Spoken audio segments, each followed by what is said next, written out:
Mãe do Marcelo e da Eveline, a Aurora, há 12 anos, decidiu adotar uma criança.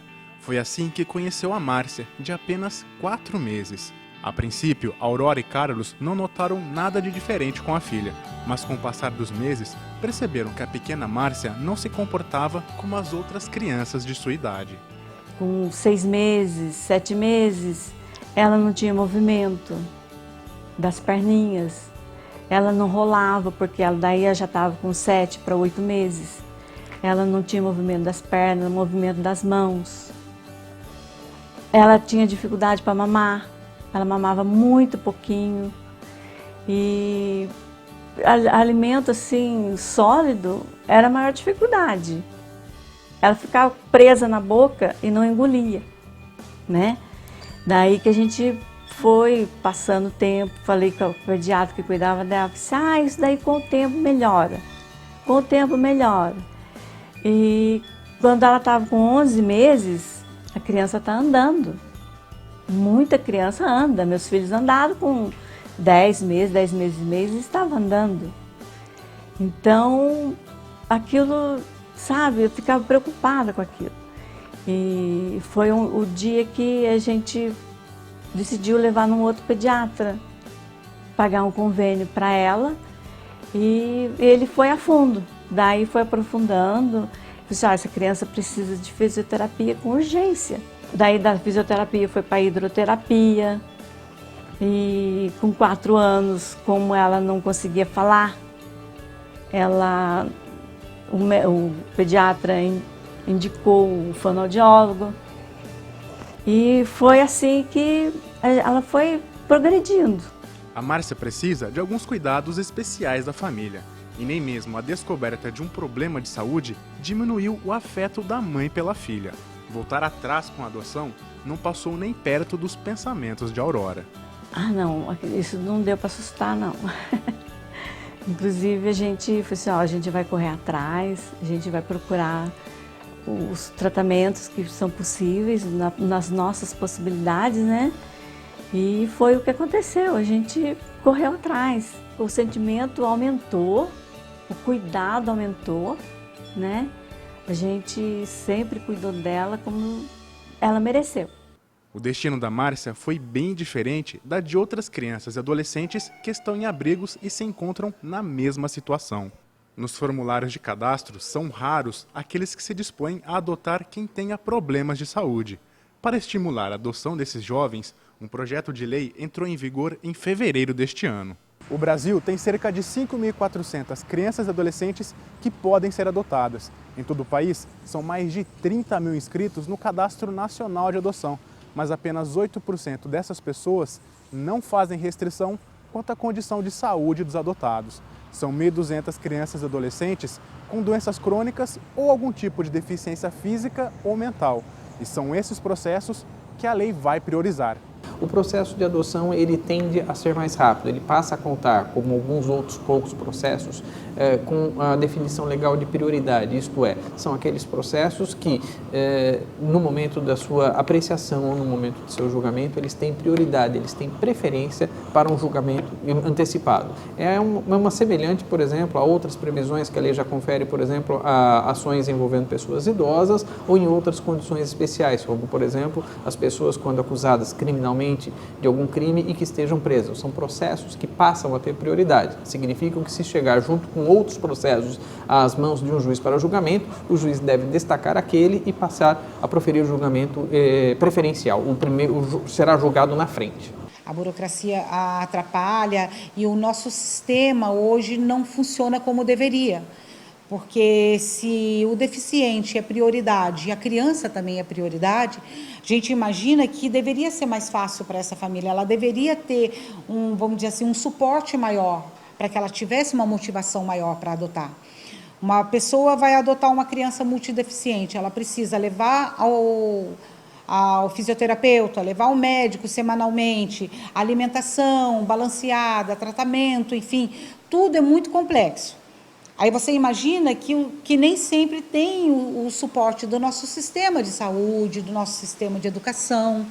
Então fica difícil quando não se tem um suporte, né? Simplesmente adotar e não ter como dar o que essa criança precisa, não é adoção. Por exemplo, pelo Estatuto da Criança e Adolescente, é previsto que elas têm que estar inseridas na escola, estudar. Hoje, com o sistema que juntou, né, vamos dizer assim, a inclusão social juntou tudo num pacote só. As escolas são preparadas, teoricamente, mas não estão preparadas. Tem crianças aqui que não foram para a escola ainda porque a escola não está preparada para receber.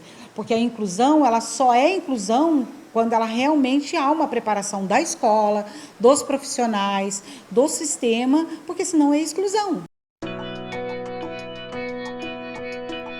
É esta agilidade que a Fátima espera encontrar.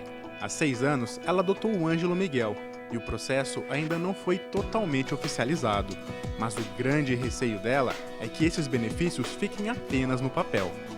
Tem tanta coisa, mas não tem inclusão. Cadê a inclusão? Essa inclusão não existe, só existe em papel. Porque, por exemplo, ele vai para a escola, ele é bem acolhido, mas tem um porém. Ele não aprende nada, ele não faz nada. Por quê? Porque não tem uma pessoa que ali fique com ele, você entendeu? Que o incentive, que mostre para ele as palavras, as letras, que tenta trabalhar com ele. Ele vai à escola, é muito bem recebido, você entendeu? Mas não tem uma pessoa específica para ele. Então, aonde está essa inclusão? Se ele quiser, faz. Se ele não quiser, ele não faz. E ele fica lá na cadeira, você entendeu? E se fala muito em inclusão e não tem essa inclusão. A pessoa para adotar, ela precisa ter oportunidade de ter acesso em tudo. E que às vezes esse acesso, eu vou falar para você, eu tenho que brigar, sendo que não haveria necessidade. Cadê a inclusão? Então essa inclusão, essa adoção que eles estão colocando, eles colocam assim, em papel. Eles não colocam no dia a dia, na realidade. Tudo que você tem que passar é um processo e é uma burocracia. Que eu falo que não é desnecessário. Não havia necessidade de tudo isso. Eu espero que esse projeto da adoção incentive não só as crianças com deficiência, mas outras crianças, porque nós estamos aqui por um certo período, um certo tempo, e se nós dermos bastante amor, né, nós vamos também conseguir bastante amor. A Fátima reconhece que adotar uma criança que exige cuidados especiais requer mais atenção e dedicação. Segundo ela, a maior dificuldade enfrentada não se refere às necessidades do Ângelo, mas sim ao preconceito e à falta de estrutura da sociedade no trato com os deficientes. O que eu acho assim, ele não dá tanto trabalho com as dificuldades que ele tem, as limitações que ele tem, quanto às dificuldades que eu encontro aí fora. Eu tive dificuldade para conseguir escola. Tive que entrar na justiça, tive que brigar na justiça por isso. Ele agora que ele está no 2º ano, ele foi discriminado na escola, você entendeu? Ele ia para a escola, as pessoas ligavam, vem buscar ele porque você manda ele para cá para se ver livre de um fardo. Eu cheguei a ouvir isso.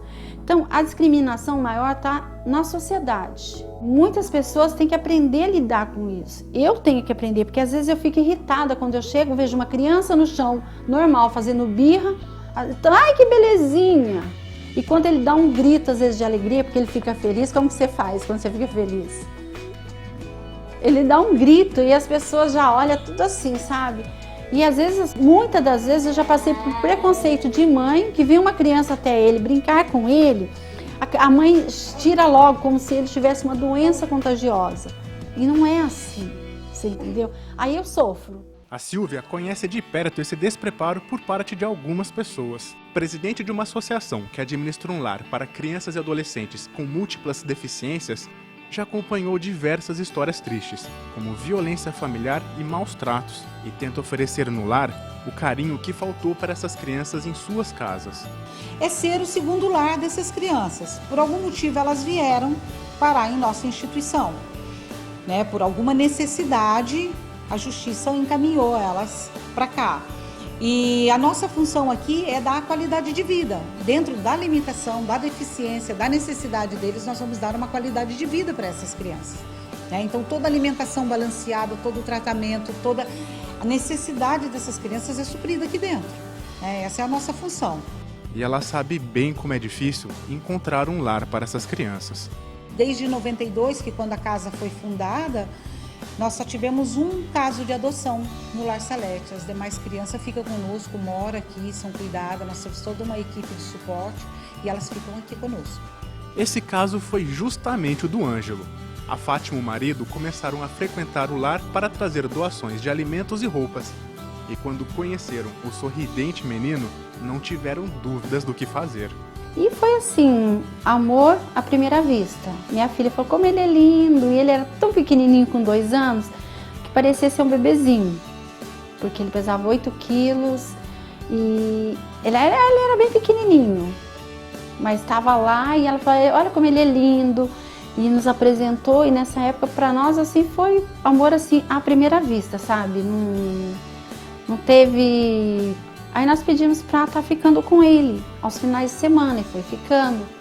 Só que era muito duro para nós devolvê-lo na segunda-feira, tanto para ele como para nós. E tá conosco já vai fazer 7 anos esse ano, agora completa 7 anos. Você ama quem? Papai. É? Ai, que lindo! Olha só. Então ele veio para nós como foi dado por Deus.